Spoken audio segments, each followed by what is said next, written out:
Hey guys, sorry, before I actually get on with the video, I did want to mention that I recorded a podcast. It's about draft, it's about the white archetypes of Theros, and I think it was really interesting. So I'll leave the link in the description and in an annotation, or you can check it out on iTunes. So yeah, thanks a lot, and enjoy the video. And today I'm going to be actually doing something a little bit different. Usually I do Duels of the Planeswalkers, or I'm giving you a live stream draft or something like that, but today I'm gonna hope to do something a little bit different, and hopefully it'll end up being good. Obviously it's more interesting to see the draft and then you can kind of see the picks, but I don't have the right software to record the draft in a reasonable amount of time. So what I'm going to do today is do a post commentary, and then if they see enough success, then hopefully I'll be able to get the right software and record real drafts. So anyway, I'm going to take you through the deck and then a couple of options that I had during deck building. Sedge Scorpion, I think I picked this pretty like 6 pack 1 or something like that, 5-6, something like that. It's a really powerful card, especially in this format. I'm sure a lot of you know, but just the ability to take out bestowed things or monstrous things is really useful. You'll see in the gameplay it definitely puts in a bunch of work. And it actually makes it worth it to play something like Viper's Kiss or Pharika's Cure a lot of the times in the black deck, just to take care of these silly little Scorpions or Eidolons or small Death Touchers. The interesting thing about Death Touch is it has a bunch of applications where it's insane and it's never bad. So it's very, very good on a low drop, because obviously you can just trade up to any point in the curve unless they have First Strike or Flying or something like that. And then it's really good on something like Keepsake Gorgon, which is a 2/5. It's good on something that has a lot of toughness, because then they need to throw a lot of creatures in front of it, and then for every power you have, that's how many you'll automatically kill. So normally if you double like a 2/5 with 2 3/3s, then the 2/5 will not even kill any of them. But if it's got Death Touch, it'll kill 2. And then finally, it's very good with First Strike, and it's also very good with Trample. First Strike Death Touch basically means anything without First Strike just immediately dies, and Trample means you can just assign 1 damage to each thing that's blocking it, and then the rest to their face, which is pretty sweet. But anyway, I don't know why I got off on a tangent about Death Touch. Aqueous Form. This was a pretty interesting one for me, especially since this deck already had a lot of evasion in these Agent of Horizons, Horizon Chimera, and then Nimbus Naiad, which can also give things evasion as well as just Metamai. I'll get into the rest of the cards later, but basically, so this card is fine in my deck, but it's also good on something like an Omen Speaker that you play early, you get your value out of, and then you can Aqueous Form it up, and if they bounce it or something like that, then you can get more value out of it, which is sweet. And just the ability to scry one every turn is definitely valuable enough to play in your deck, and then the fact that you can put it on something like a Thassa's Emissary and just start getting in, or even a Nemesis of Mortals and just win the game, basically.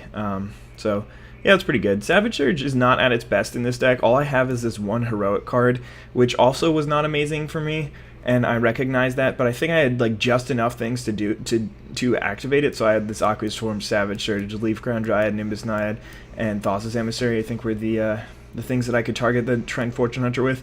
But I mean, at the very worst, it's a Grey Ogre, which you don't want to play, but you can.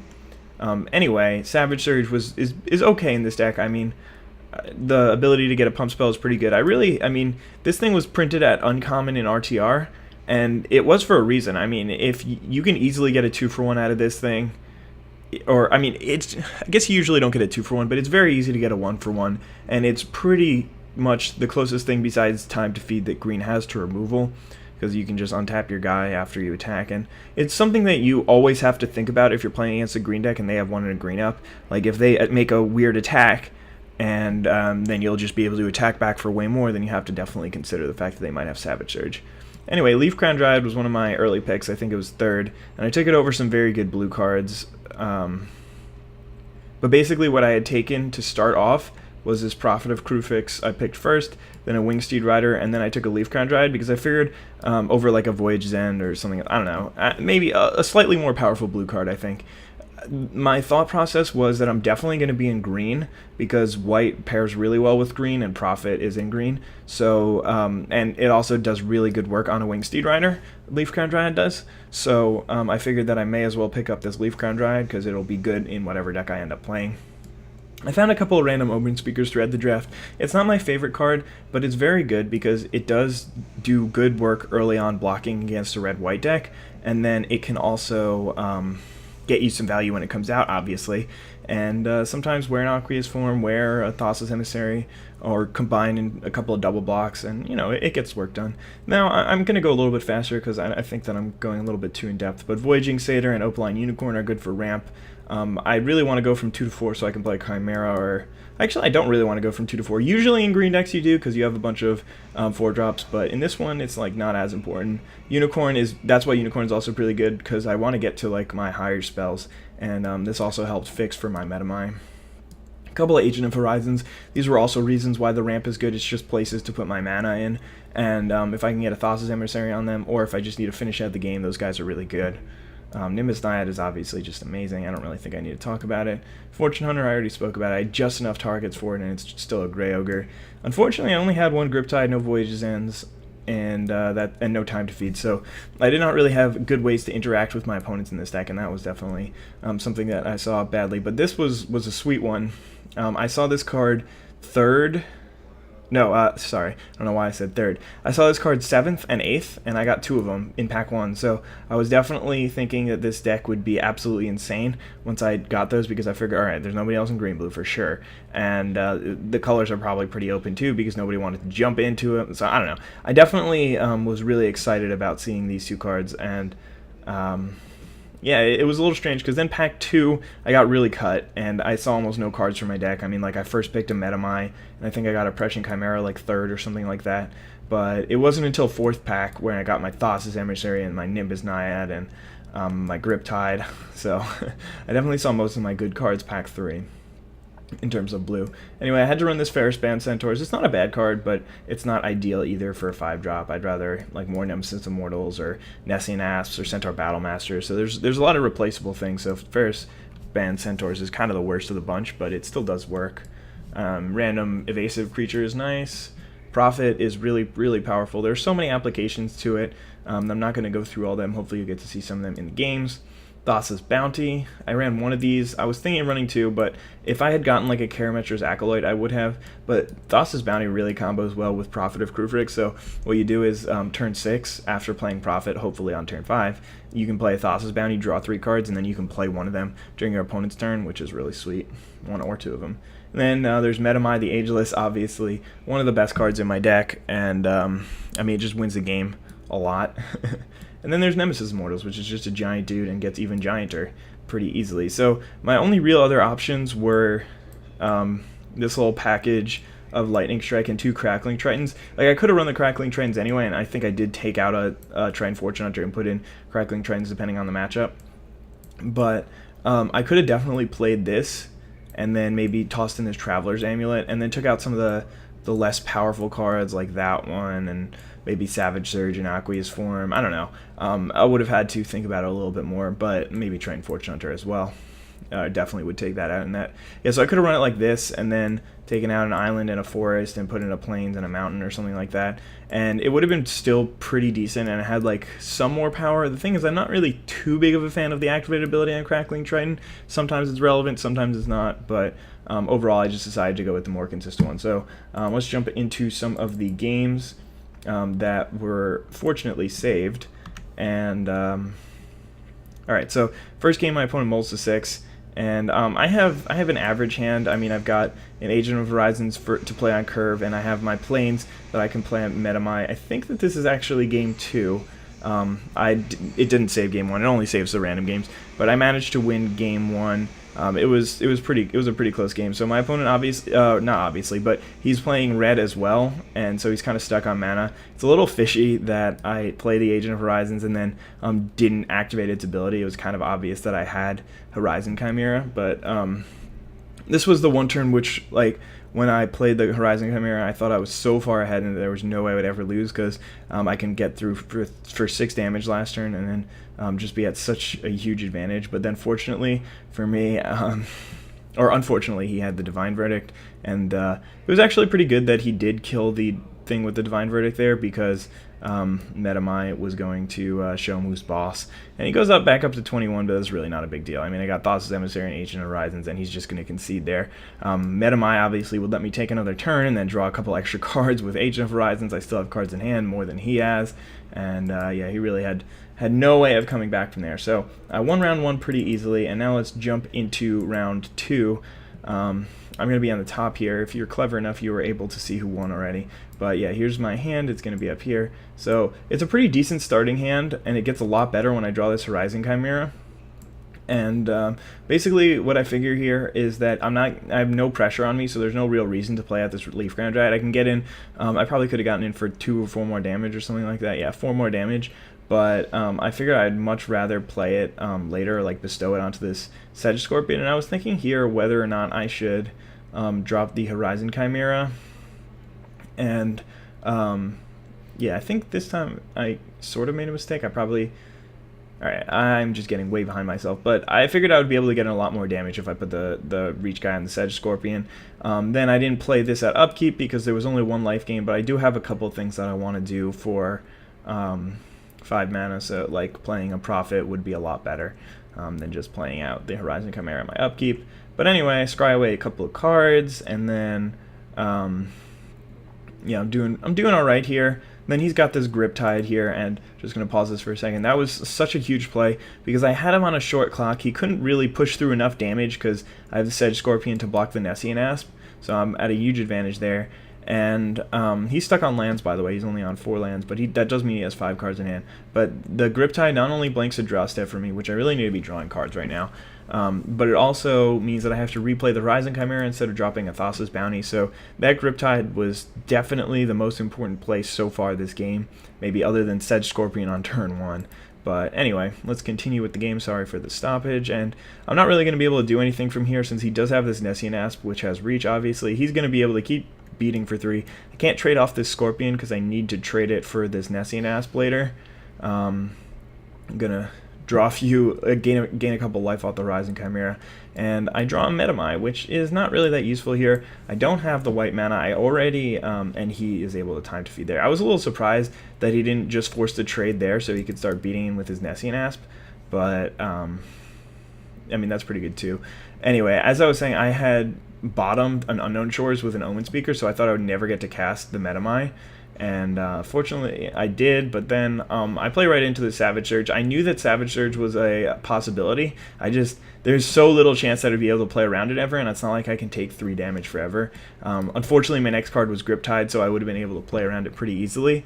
But at the same time, I wouldn't really have been able to do anything about the Nessian Asp, especially if I had like blocked and then Griptided the Centaurs, because I never really would have been able to get in with my Metamai. But having a Metamai on this board just means that he can never really tap out. So this turn I trade my Sedge Scorpion for the Horizon Scholar, and yeah, here I make a huge mistake.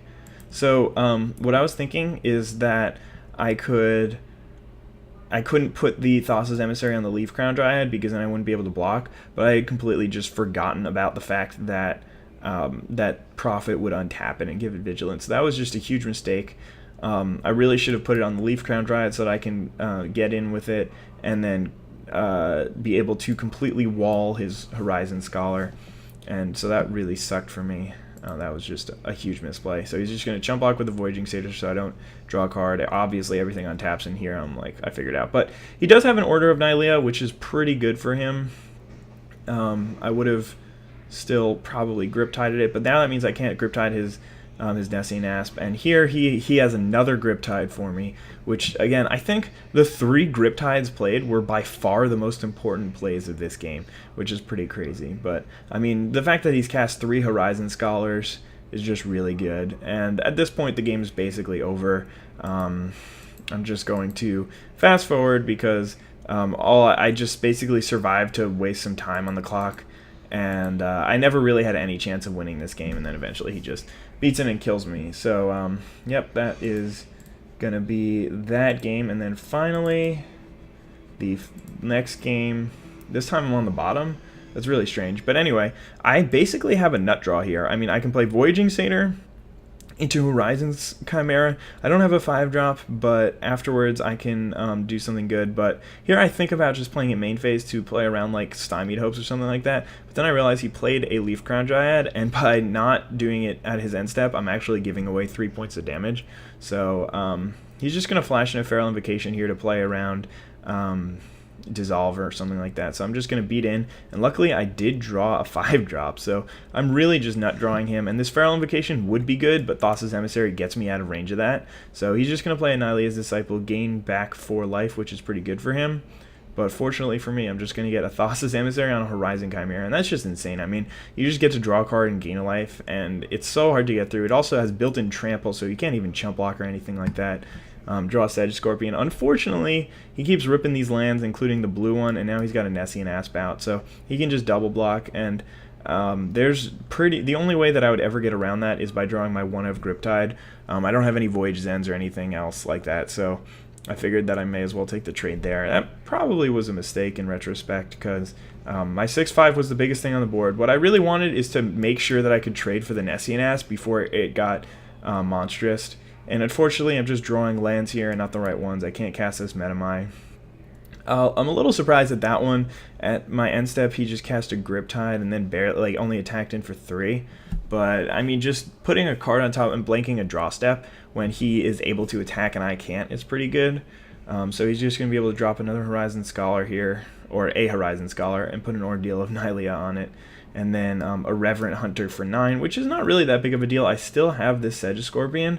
And I mean, I'm definitely in decent shape here. So what I can do is I draw my Nimbus Naiad, which is really good. He decides to take it. He thought for a while on that one. Unfortunately, I draw another land. If I had drawn a Griptide there, then I would be in very good shape, because I can get rid of this thing for like 2 full turns on his attack, block and kill a couple things, then beat in. I don't know what happened here with the game, but I basically determined that at this point, my best chance to win would not be to just chump block this thing and play Nemesis Immortals, because he can just chump block it with that. So what I figured is the best chance for me to win was to attack with this and then hope to draw into a Griptide so that I could deal with that. Or, again, the Ferris Band Centaurs is on the battlefield. The UI is a little bit messed up here.